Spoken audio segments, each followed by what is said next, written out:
नमस्कार। सोचिए, एशिया का सबसे बड़ा मार्बल मार्केट, राजस्थान का किशनगढ़। यहाँ से एक ऐसी खौफनाक सच्ची घटना सामने आई जिसे सुनकर किसी के भी रोंगटे खड़े हो जाएं।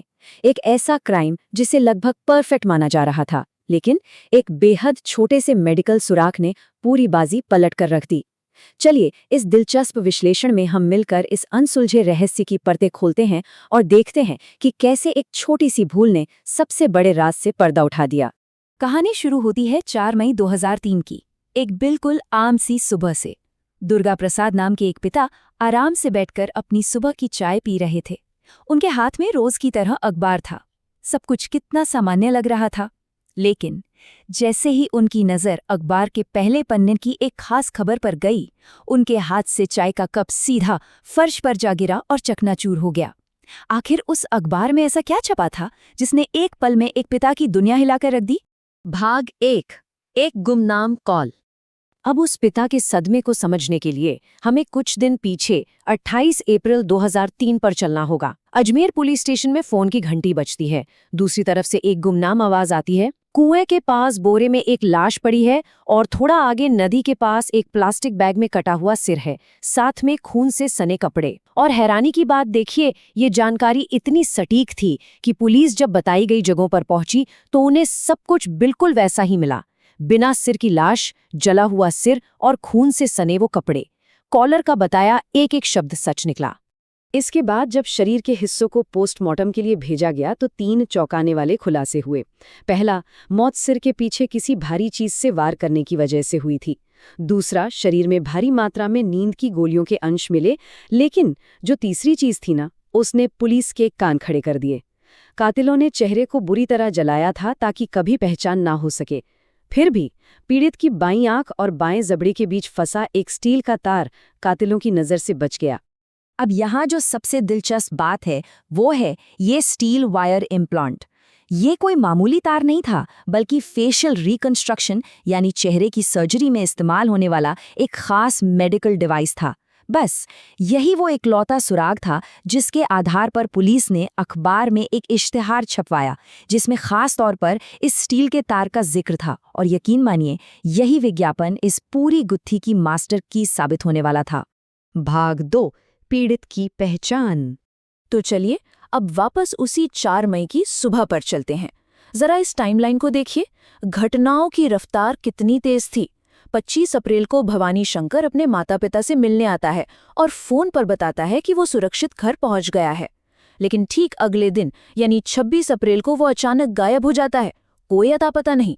28 अप्रैल को पुलिस को वो बिना सिर की लाश मिलती है। और फिर 4 मई, जब भवानी के पिता दुर्गा प्रसाद अखबार में वही स्टील वायर वाला विज्ञापन पढ़ते हैं। दरअसल बचपन में एक एक्सीडेंट के बाद भवानी की आंख के नीचे बिल्कुल वैसा ही तार लगाया गया था, इसीलिए वो विज्ञापन पढ़ते ही उनका दिल कांप उठा था। लेकिन पुलिस महज शक के बिना पर आगे नहीं बढ़ सकती थी। पहचान को कानूनी रूप से पुख्ता करने के लिए सीधा दिल्ली के सर गंगाराम अस्पताल के डॉक्टर शिव शंकर शाह से संपर्क किया गया। डॉक्टर शाह ने पुष्टि की कि उन्होंने पूरे राजस्थान में ऐसी सर्जरी सिर्फ 3 बार की थी। और जब पुलिस ने उन 3 मरीजों की लिस्ट चेक की तो उसमें भवानी शंकर शर्मा का नाम साफ साफ मौजूद था। अब ये तकनीकी और कानूनी रूप से साबित हो चुका था कि वो बेरहमी से जलाई गई लाश भवानी शंकर की ही थी। भाग 3, पत्नी की साजिश। पहचान पक्की होते ही जांच की सुई सीधे भवानी के परिवार की तरफ मुड़ गई। शक के घेरे में थी भवानी की पत्नी निधि शर्मा और उनका ड्राइवर अशोक। अब यहाँ मामला बहुत उलझ जाता है, क्योंकि पूछताछ में एक ही शादी की 2 बिल्कुल अलग अलग कहानियां सामने आईं। हम दोनों पहलुओं को निष्पक्ष होकर देखते हैं। एक तरफ निधि का दावा था कि भवानी के दूसरी औरतों से संबंध थे, वो रेड लाइट एरिया जाता था और निधि को बिजनेस में कोई हक नहीं देता था। लेकिन दूसरी तरफ थी भवानी की अपनी पर्सनल डायरी, जो कुछ और ही कह रही थी। डायरी के मुताबिक निधि उसे मानसिक तौर पर प्रताड़ित करती थी, प्रॉपर्टी हड़पना चाहती थी और बात बात पर तलाक की धमकियां देती थीं। भाग 4, डायरी के गहरे राज।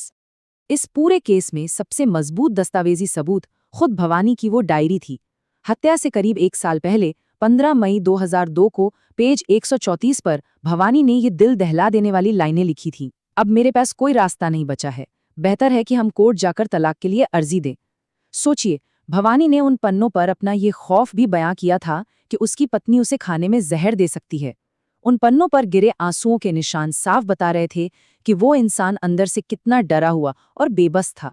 भाग 5 जुर्म को अंजाम। जब पुलिस ने निधि और अशोक से सख्ती से पूछताछ की तो आखिरकार सच बाहर आ ही गया। मकसद बिल्कुल साफ था, ड्राइवर अशोक का कार लोन माफ करवाना और भवानी के करोड़ों के बिजनेस पर कब्जा करना। 26 अप्रैल की उस खौफनाक सुबह ठीक 7:30 बजे निधि ने भवानी के जूस में नींद की भारी गोलियां मिलाईं। जब भवानी बेहोश हो गया तो निधि और अशोक ने लोहे के क्रुबार से उसके सिर पर जोरदार वार किए।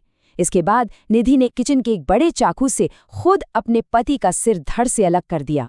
रात के 2 बजे वो लाश ठिकाने लगाने निकले, लेकिन रास्ते में पुलिस के सायरन की आवाज सुनकर वो इतने घबरा गए कि लाश को आनन फानन में एक कुएं के पास फेंककर भाग खड़े हुए। भाग 6 लालच की कीमत। इतने ठंडे दिमाग से रची गई साजिश के बावजूद कानून के लंबे हाथों ने उन्हें दबोच ही लिया।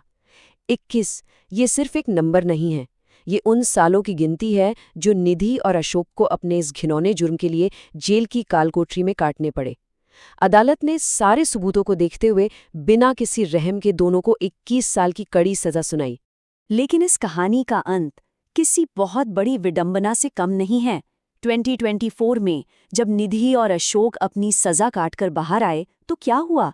जिस दौलत और प्रॉपर्टी के लिए निधि ने कातिल बनने तक का सफर तय किया, वो उसे कभी मिली ही नहीं। भवानी के माता पिता को बच्चों की पूरी कस्टडी मिल गई और सारी संपत्ति कानूनी रूप से बच्चों के नाम हो गई।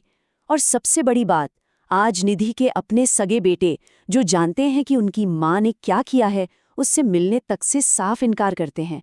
हालांकि इसके बावजूद निधि आज भी उस प्रॉपर्टी को पाने के लिए कोर्ट में केस लड़ रही है। तो अंत में एक बहुत बड़ा सवाल पीछे छूट जाता है। क्या पैसों और प्रॉपर्टी की अंधी हवस कभी भी परिवार, भरोसे और अपनों के विश्वासघात को जायज ठहरा सकती है? एक कामयाब इंसान की जिंदगी सिर्फ इसलिए खत्म कर दी गई क्योंकि लालच की कोई सीमा नहीं थी। ये केस सिर्फ एक क्राइम फाइल नहीं है, बल्कि इंसानी दिमाग के उस अंधेरे हिस्से की झलक है जहां दौलत के सामने इंसानियत अपना दम तोड़ देती है। इस विश्लेषण में साथ जुड़ने के लिए शुक्रिया। जुर्म और मनोविज्ञान से जुड़े ऐसे ही एक और गहरे विषय के साथ फिर मुलाकात होगी।